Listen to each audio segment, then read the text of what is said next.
I was given a brief as a junior barrister as acting for some commandos who were charged with serious war crimes related offences. Obviously, that's something that a lot of Special Forces veterans are sitting around waiting to start that process, and it's not easy. And I watched them go through that, and you feel like you're on your own.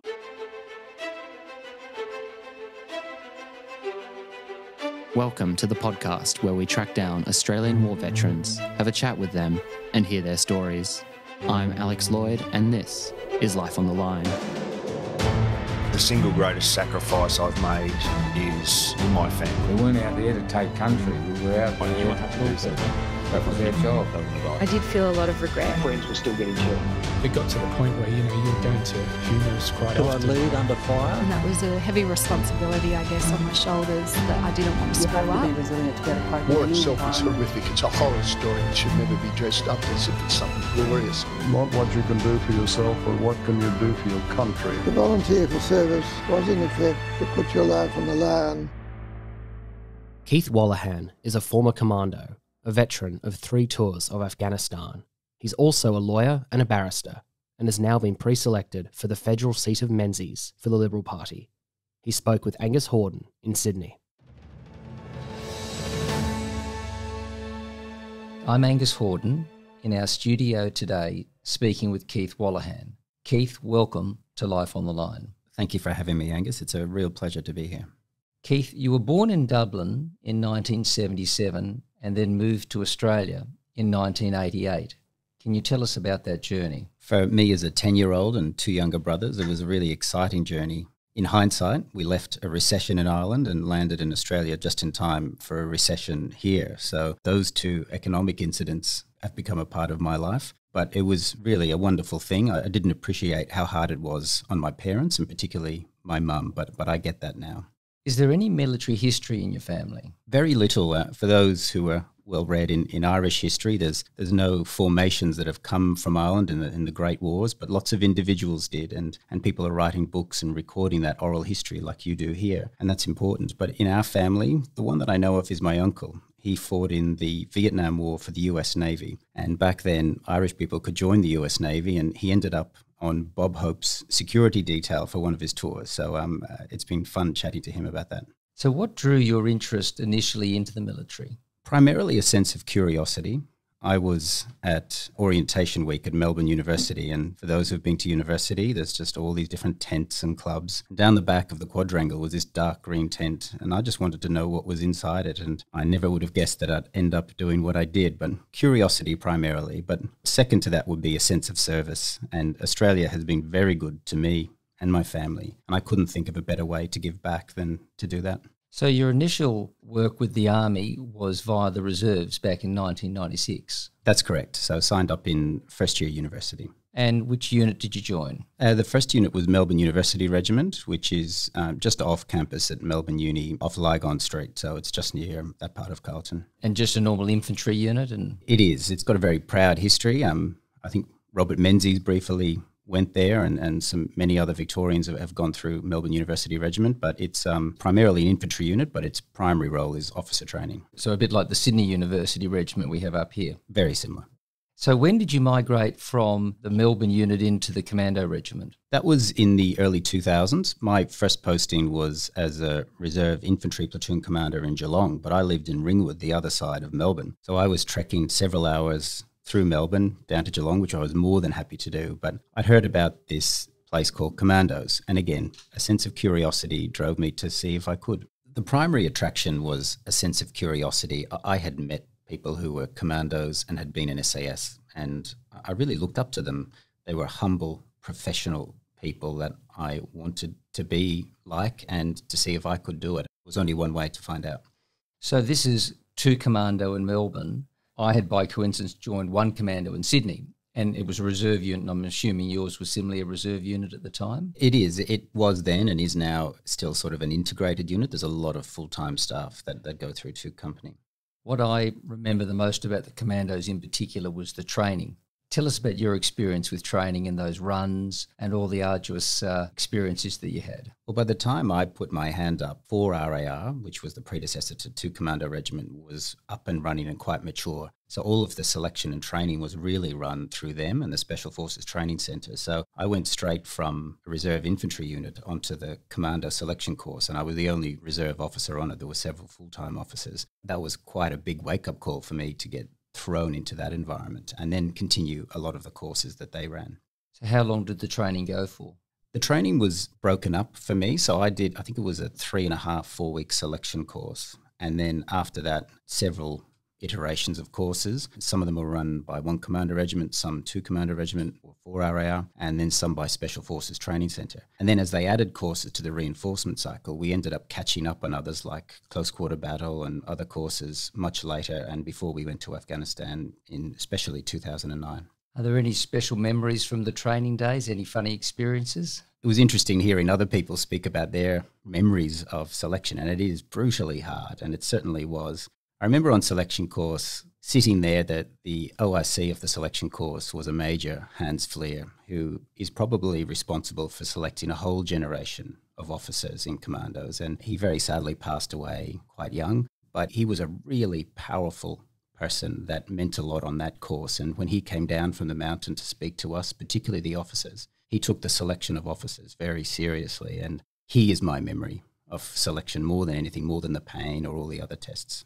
Is it what he would say to you or what you would have to do under his direction? What stuck in my mind was his emphasis on leadership and character. One thing he did that I'd sort of blocked out until quite recently, where he had the officers, after we'd had many days of no sleep and no food, put in a room, and he gave some scenarios to us. And one of them was a protracted conflict, a Vietnam-type conflict, where some of your soldiers have done the wrong thing, and it did verge on war crimes. And he went around the room asking, what would you do? And we had a mission to achieve, but also this ethical dilemma that was before us. And at the time, I thought it was just another test. But given everything that's come out of the Brereton report, you look back and you say, well, there was a person who had done 2 tours of Vietnam in Special Forces and had a sense of some of the things officers have to deal with and soldiers have to deal with in a long conflict like that. A bit of deja vu for you, but we'll come back to that later.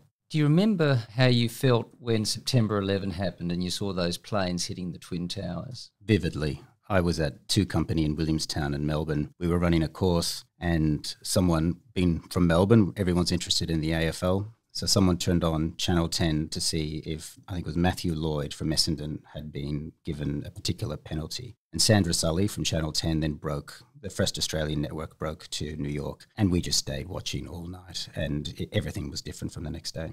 So how do you feel that your military experience then changed as a result from that? I think it became more serious, not just within commandos, but all across the Australian military. We realised Australian lives were at risk and there was a role to play, not just in Afghanistan, but in domestic security as well. And it did lead to a significant change in the training and roles for commandos. I suppose you were sort of in the right place at the right time in the sense that you transferred from reserves to full-time. You're with the crack unit. This serious world event has happened and defence policy is all now being reshaped. And you're actually right in that spot at that time.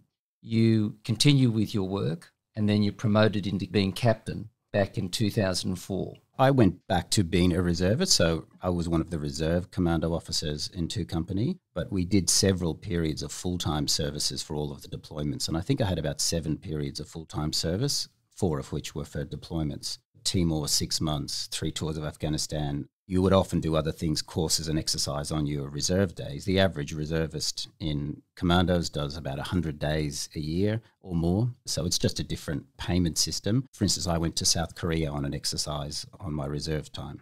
From a civilian career, you're simultaneously, as you said, in the commandos, but you're also working. I always wanted to be a lawyer. I didn't have the score required straight out of high school. It was close, but not quite there. So I went and did economics and politics at Melbourne University and then swapped into law at Monash University. And I always wanted to be a barrister. So one of the things I did quite early on in law school was mooting, which is, for those who don't know, is like debating, but for lawyers. And I really enjoyed it. I was good at it. We won the competition in our first few weeks of law school. And people said, well, if you enjoy that, you enjoy being a barrister. So I always had that as something I wanted to do.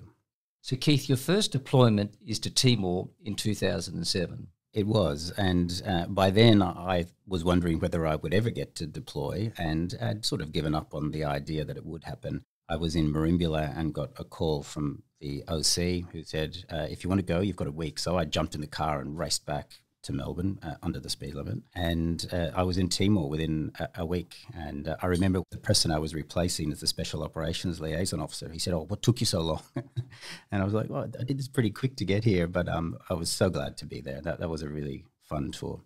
So you're posting to Timor, that's with commandos. What was the mission up there? In about 2006, Timor erupted again, not quite on the level of what happened in 1999, but it involved a deployment of commandos to East Timor to help quell things. But in 2007, a man called Alfredo Renato decided with his band of merry men to steal some weapons and try and start what might have been a coup. So a task group was sent over, comprised of an SAS squadron and a commando company, and it was an apprehension task group. And it's quite a significant thing that happened. Within 24 hours, we had helicopters and SAS and commando assets deployed for a raid that was conducted so quickly. And how did the raid go?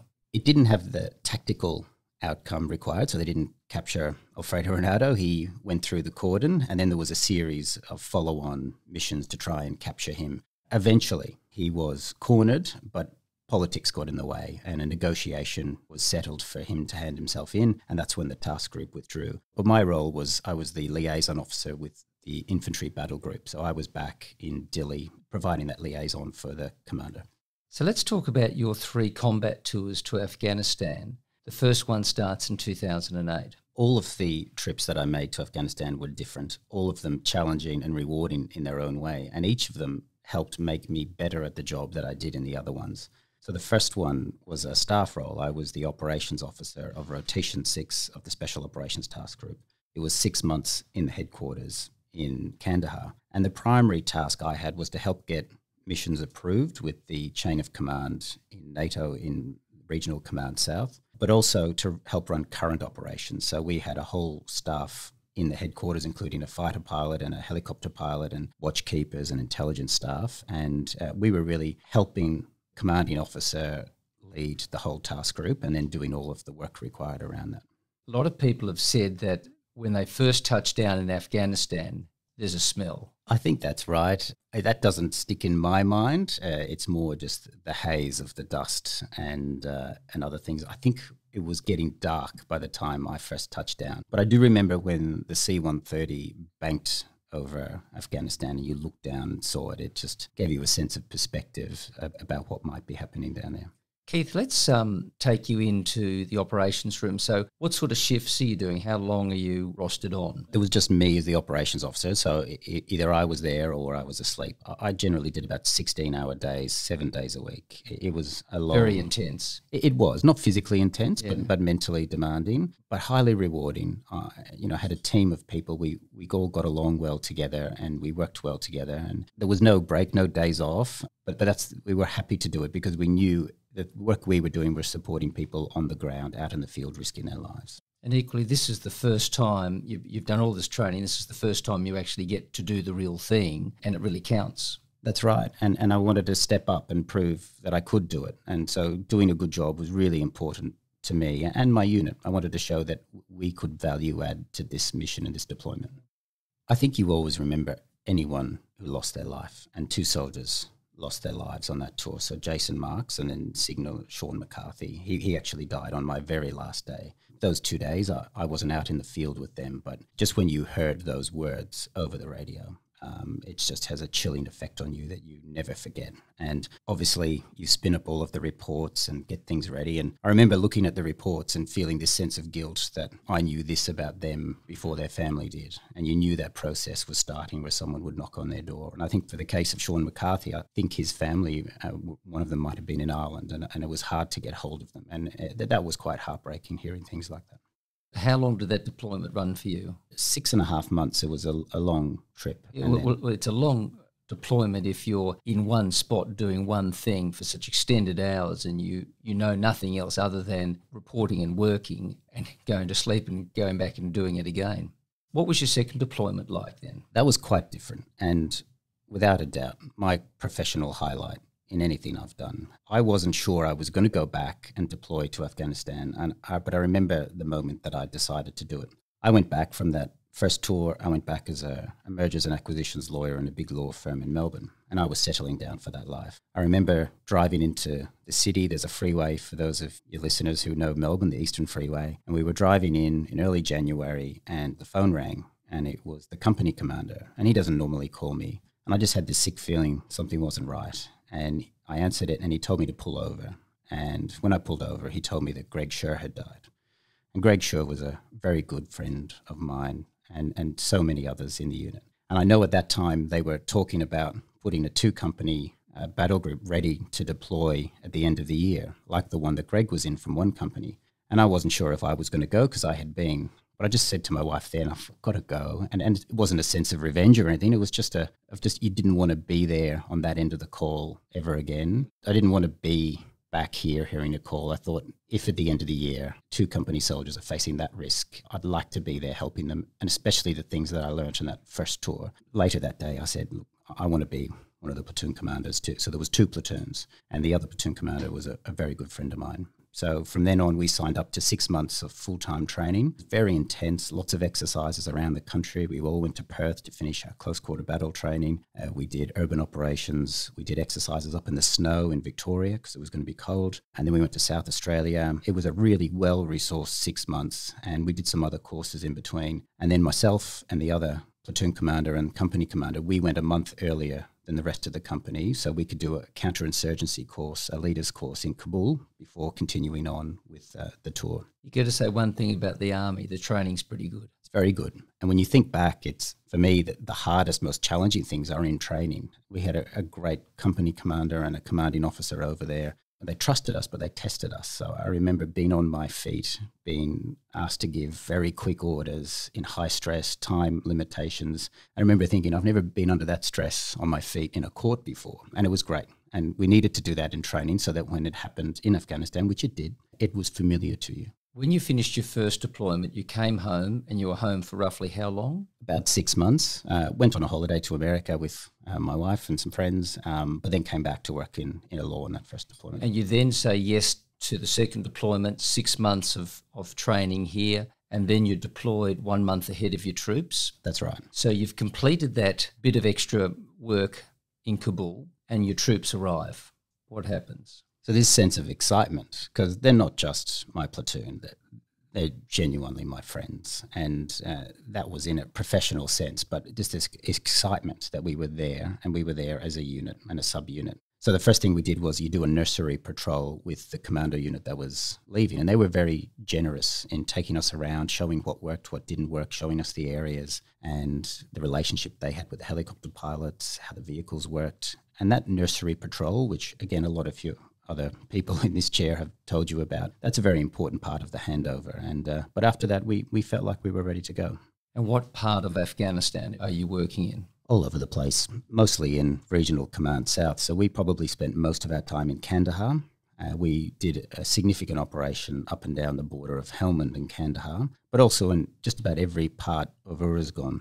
When I look back on that tour, we spent a significant amount of time outside the wire. It was, for me, 70 or 80% of the time was outside the base, wasn't really inside the base. We did some helicopter operations, but when the weather blew in, it was vehicles that guaranteed you got there and did the job. So if you're spending most of your time out in the field, how long was that second deployment? That second one was probably 5.5 months. By the time it was done, I came back a little bit earlier so I could start my work as a barrister. So reflecting on that, you said yourself it was probably a highlight of your military career. What were the high points of that deployment? The high points really were this sense of unity in the mission. I often think that being a commander in Special Forces is easier than it would be in a conventional unit because you just know this level of trust and competence and investment in the mission. What we did was, which other units have done, is we broke up mission planning, and I was a platoon commander but also the lead mission planner. So we'd break up teams who would do components of the mission planning. For example, we had a team that was full of engineers, snipers, and an armoured corps officer, and their job was to get us to the destination and back. And that's one of the most important and high-risk things you do. And they just did a superb job, and that just plugged into the orders. I never had to question what they did. They made sure we went in and out a different way. And one of them was right next to Michael Fussell when he had died, stepping on an IED. And And his personal mission was to try and make sure that never happened again. So getting in and out of somewhere for him was the most important thing we could do. Did you have many instances of losing guys? We didn't. We were lucky. We had a lot of close calls, and I often give the example. We had a rescue dog, one of many, which the engineers had, called Shan, and she personally found over 20 IEDs that we would have stepped on or driven off, and just a beautiful dog, and the other dogs did the same, and the engineers did the same, and lots of close calls, quite a few contacts. You're seeing them pop around you, but we were lucky, and I'm so thankful that we did have that luck on our tour. Just following your luck, did you get into any major firefights? We had a few, particularly in Kandahar, and not far from Shawali Kot, which is very famous now with what happened later in 2010. But we didn't quite get as far into the area where that particular incident occurred. But there were several days we were in significant contact from a distance, and it just fighting all the way in, fighting all the way out. But it was primarily snipers and mortars and heavy weapons and air assets that were engaging the enemy. Each mission was different. The particular mission there was a disrupt mission in an area of known Taliban stronghold.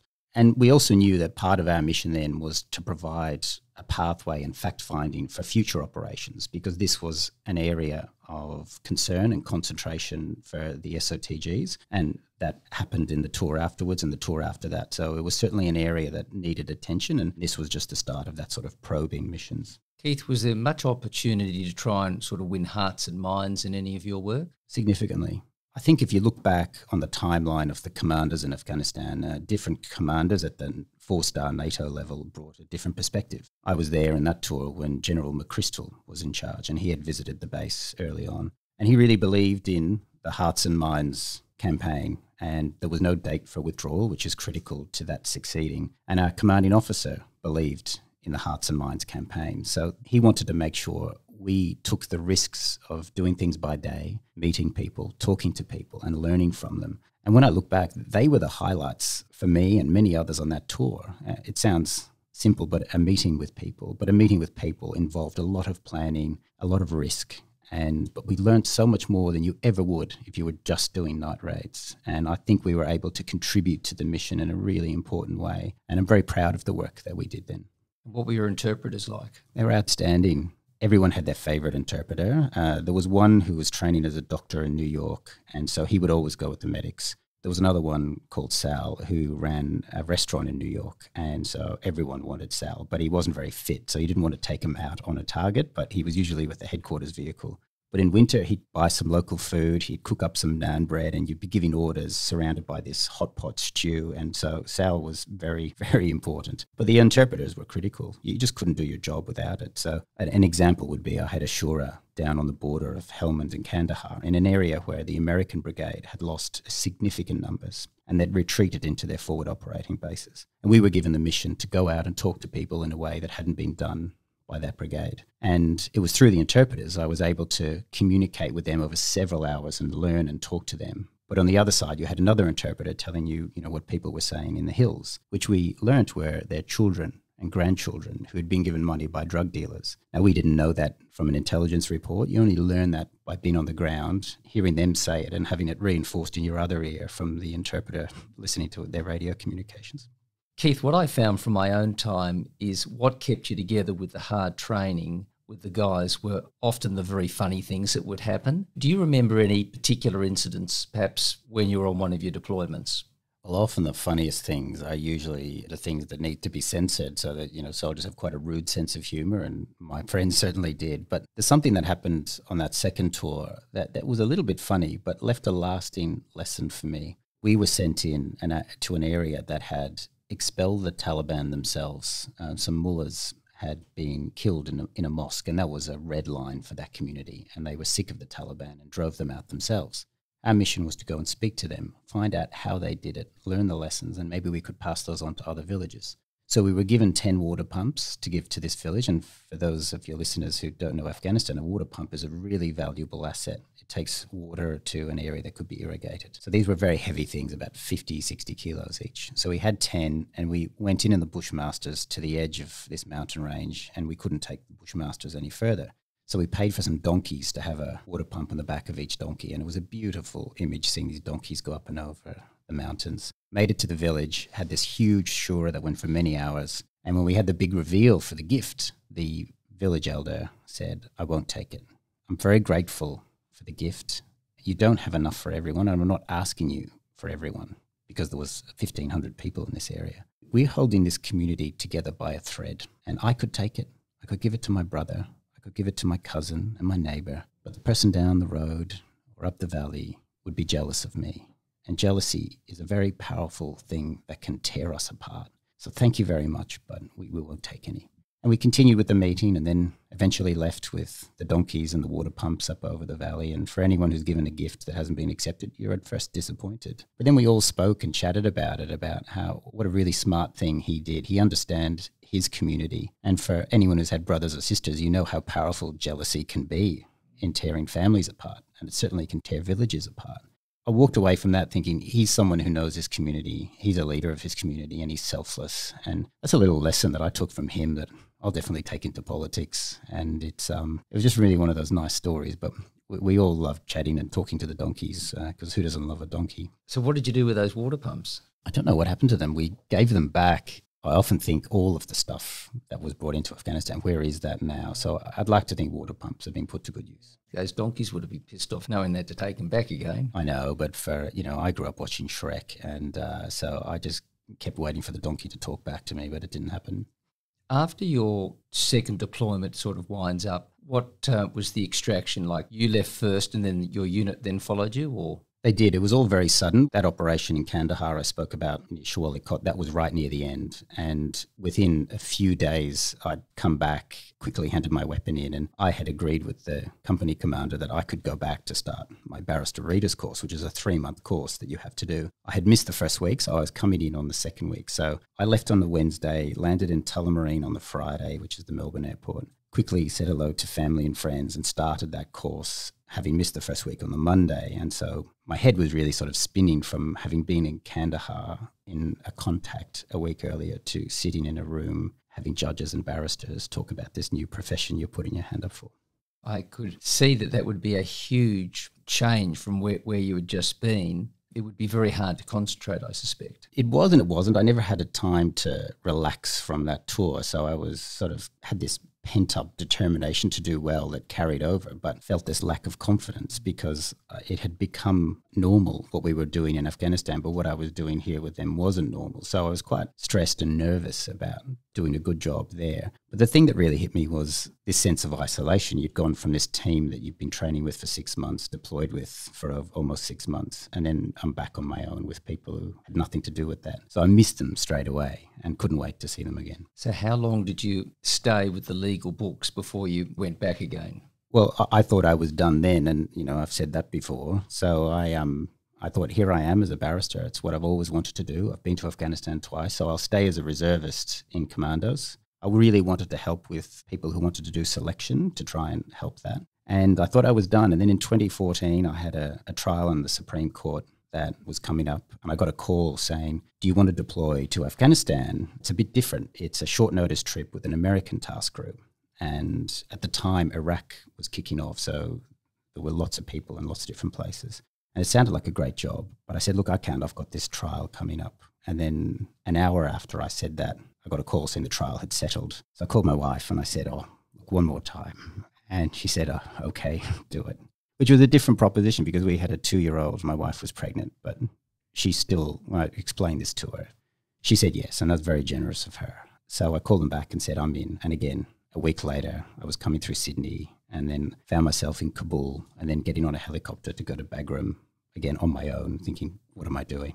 Why am I doing this? And I remember standing in Bagram at the base, looking up at the mountains, and it felt like yesterday that I was there. And I was happy to be there, but I also felt this sense of guilt I didn't have before, which was that risking your life is one thing, but now I was risking someone having a father and another baby that was going to risk having a father. And I felt guilty about that. And I thought back to the fathers who had deployed before and really had appreciated what they went through more. And also, you weren't with your commando buddies? No, there was a small element of Australians in this house, but we were all in different jobs. So I went to work every day. And again, it was similar to my first tour, but it was an American task group. And I had an American ID and would walk through into an American headquarters doing an American mission. And That was not like any of the others I had been on. So let's describe the difference between our base and the American bases. In a way, our bases, it's scale. It's a bit different, but it's very similar. There's certain ways you build a base and construct a mess and do the toilets and have the internet and all the other things. So it didn't look much different. But what struck me was the building you'd go to work in, where we operated out of.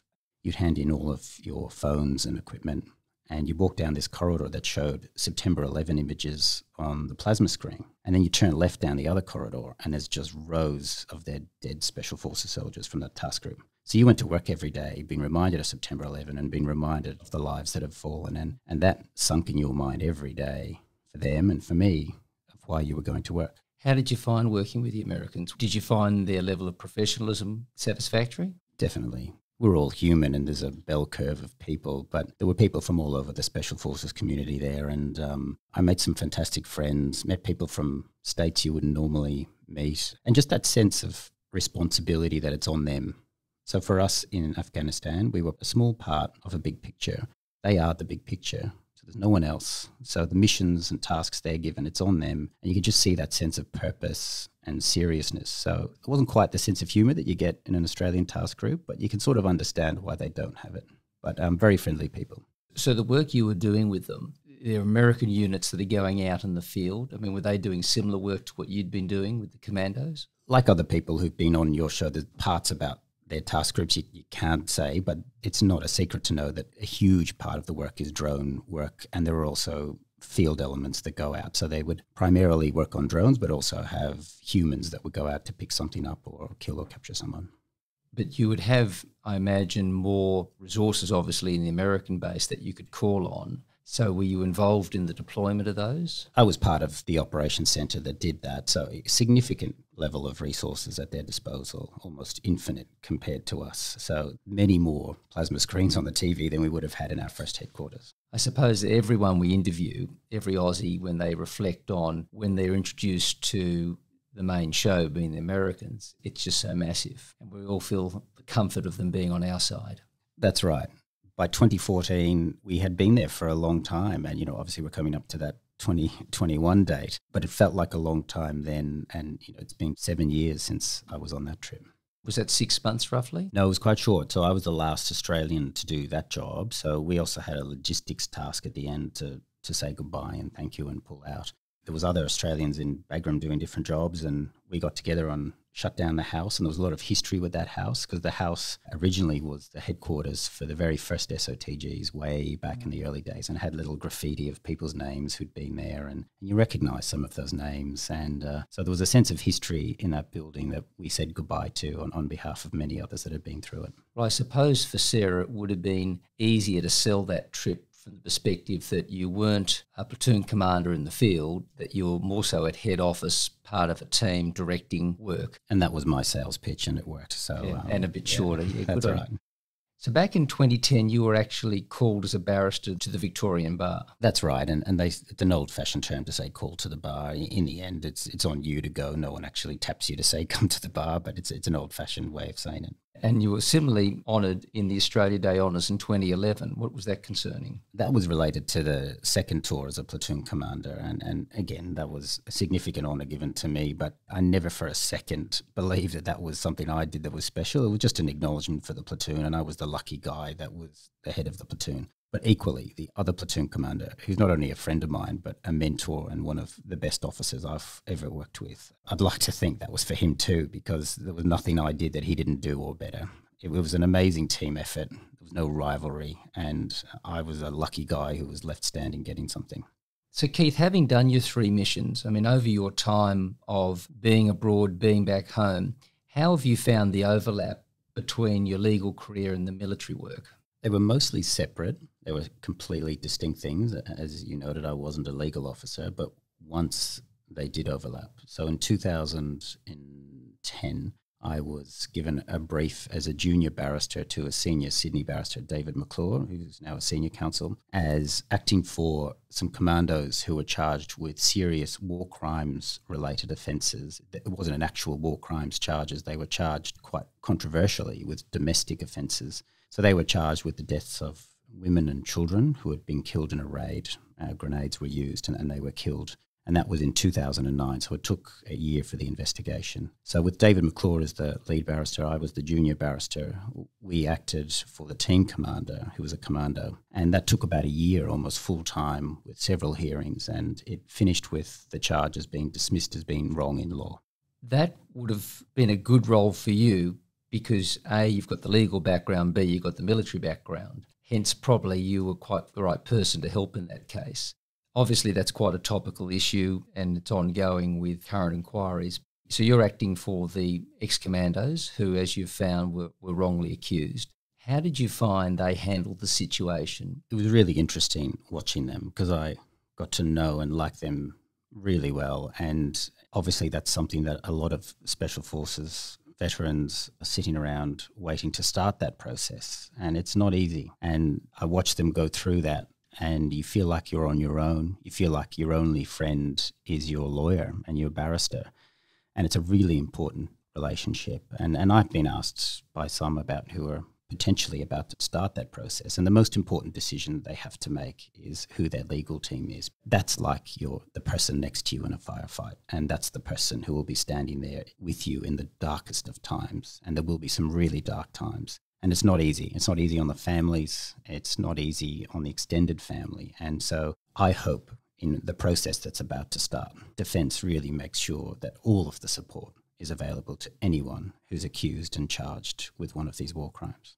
You would not be the only guy that's a legal guy and a military guy and a military guy with Special Forces experience. But if I was one of those guys that was accused, it would give me great comfort being an ex-commando, having another ex-commando or ex-Special Forces guy helping me, so I could see that your representation in your case would have been very comforting, for your clients. I think it helped, but looking back on what led to them not being acquitted, but the charges being dismissed, and what's ahead of some of the soldiers that are facing potential charges, the most important thing is the most competent barrister you can find in the country of criminal law. And I'd like to think I really value added to that trial, but in the end, it was the advocacy and research of, in that instance, David McClure, who's one of the best barristers I've ever worked for. But there's many other outstanding barristers. It's a nice to have if they know the military, but first and foremost, I would be advising anyone, not that I can give advice on this podcast, but it would be a good idea to make sure the person really knows their law, is a really good advocate, and you trust them to not miss a beat when it comes to defending you against a prosecution. Keith, how did you find coming home from war each time? It's a surreal experience. You have a lot of time on the various flights and airports to just think, listen to music, read a newspaper, send an email if you can. But in the end, you're on your own. You're on a civilian flight, for me, from Sydney to Melbourne, and you're coming out with everyone else who's come back on a business flight. And I remember I met a partner of a law firm I used to work for from King and Wood Mallisons. And I said, oh, hello. And he said, oh, hi, Keith. I said, oh, how have you been? What have you been up to? And he was telling me his story about some corporate deal he'd just worked on. And it was interesting. And he said, what have you been doing? And I said, oh, I've just come back from Afghanistan. And his face dropped. And he said, I'm so sorry. Here I am talking about what I'm doing, and you've just done that. He goes, I don't know what to say. And I said, no, tell me more. I want to hear more about that. I want to hear something different. And that really is interesting what you're saying. But you're just back in anyone else landing at Melbourne Airport, which I actually didn't mind. Let's now talk about you entering into politics, because you've been endorsed by the Liberal Party as the candidate for Menzies, so congratulations. And you've got a federal election to win next time it's called. How did you suddenly go from legal to military and now into politics? The short answer is there was nothing sudden about it. So in that first week at Melbourne University, when I saw that Green Army tent, I also saw a table for the Liberal Club. And I didn't know that I was really a Liberal. Having come from Ireland, people assume, you should join the Labor Party. And I went to a public school. You're working class. You should head down that path. And people make assumptions about you. But all of us learn about ourselves and our politics. And some things didn't quite sit with me about, what my dad's business went through in the recession of the early 90s. The political correctness, that was, I thought, quite extreme then. It's much more extreme now on campus. So that drove me to find some people who thought like I did, and I'd heard about the Liberal Club, so I signed up, and then they said, oh, you should join the party, and so I signed up to the party, and that was 25 years ago. And over time, I thought that is one of the most effective ways to serve your country and your community, for good or for bad. And I thought one day I would put my hand up, and it's not an easy process for anyone who's been through a pre-selection in a major political party. It is as grueling as a Special Forces election, but in a different way. And it should be grueling because the honour that you're given by that party is significant, and you need to be tested in that process to show that you can represent the party and people afterwards. So which is the particular seat that you're pre-selected for now? So the seat of Menzies is named after former Prime Minister Robert Menzies. It's to the eastern suburbs of Melbourne. 2/3 of it is suburban, and then 1/3 is sort of green wedge areas of Warrandyte and Wonga Park, where people live on half-acre and 1 acre blocks. It's got the Yarra River to the northern boundary. It did have the eastern freeway to the southern boundary, but it's now pushed further south. It's got a diverse background of people. There's many migrants that have come to Australia over several decades living there. People have built businesses, very proud of what they've done, proud of their community. And it's just a lovely sample of Melbourne. And if I was given the honour of being their representative, I could think of no greater privilege than to be their advocate.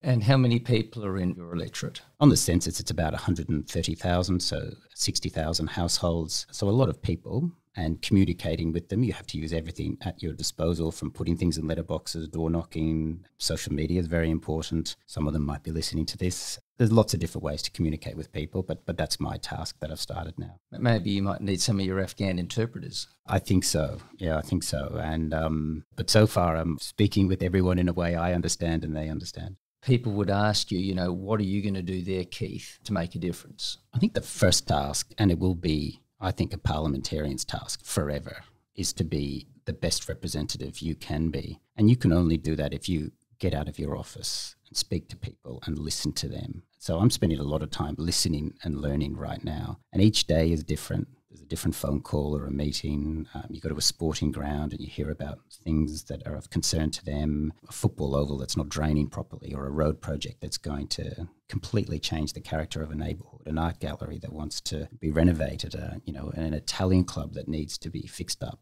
There's lots of different things that you only learn by getting out on the ground. And that's something I learned in Afghanistan. Your perspective is only truly accurate on the ground, talking to people.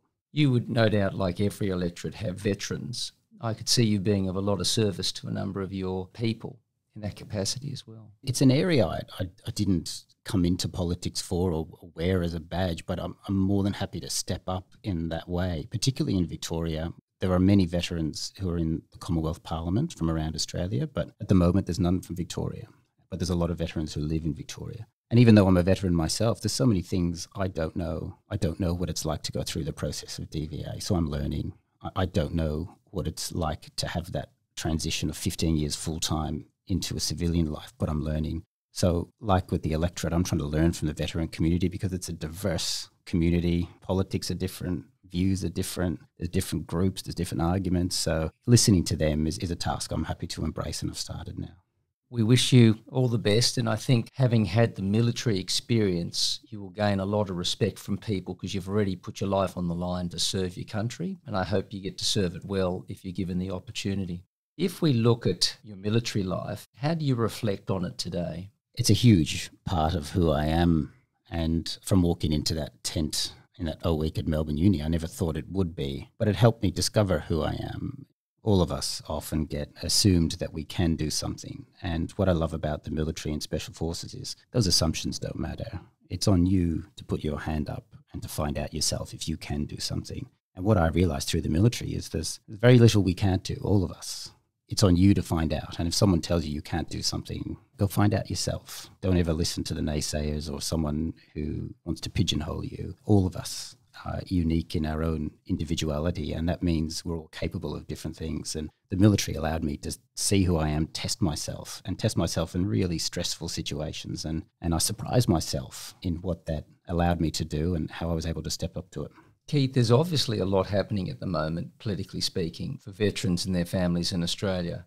Good luck in representing the interests of both your electorate and the veteran community. Before we sign off today, I was just wondering if there was anything more that you would like to say to us, or indeed people who you might try to represent. What I'd like to say to you is, on Anzac Day, I went around to the community RSLs, and normally I spend time at my base in Williamstown, or I had Anzac Days overseas, and they're very special. So this was my first time out in the community, and so many people you meet have had relatives or grandfathers or fathers that have served.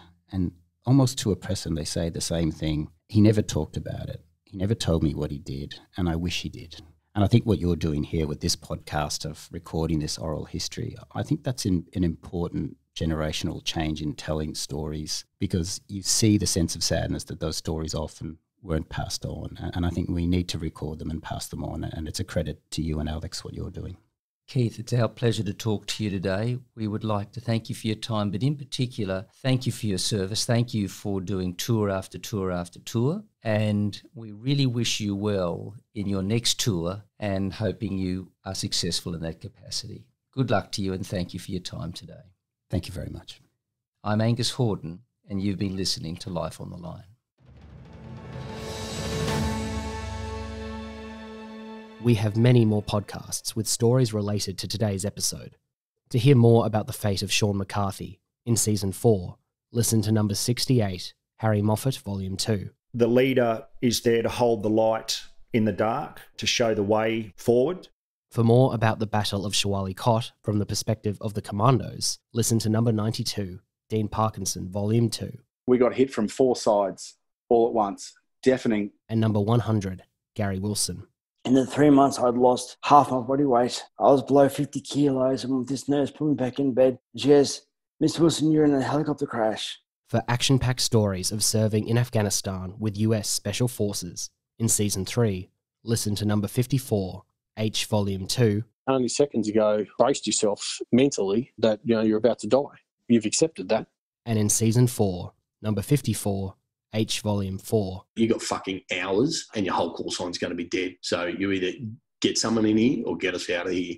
And for another story of a commando who went to the law, listen to number 44, Mick Bainbridge. I was scared to put my hand up and ask for help. And when I did, I was isolated, immediately told to go home and fuck off because they wanted no one else to get crook. And for more commentary on war crimes from a lawyer who is studying the issue intently, you can watch on YouTube our second episode of Life After Service with Glenn Kolomeitz. You need to have that transition piece at least somewhere in the back of your mind.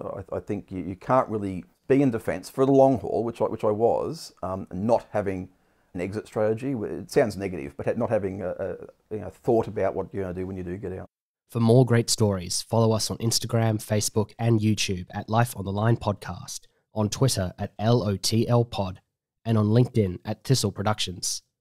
Our website is www.lifeonthelinepodcast.com. Life on the Line is brought to you by Thistle Productions. Artwork by Big Cat Design, music by Dan Van Werkhoven. Thanks for listening, and lest we forget,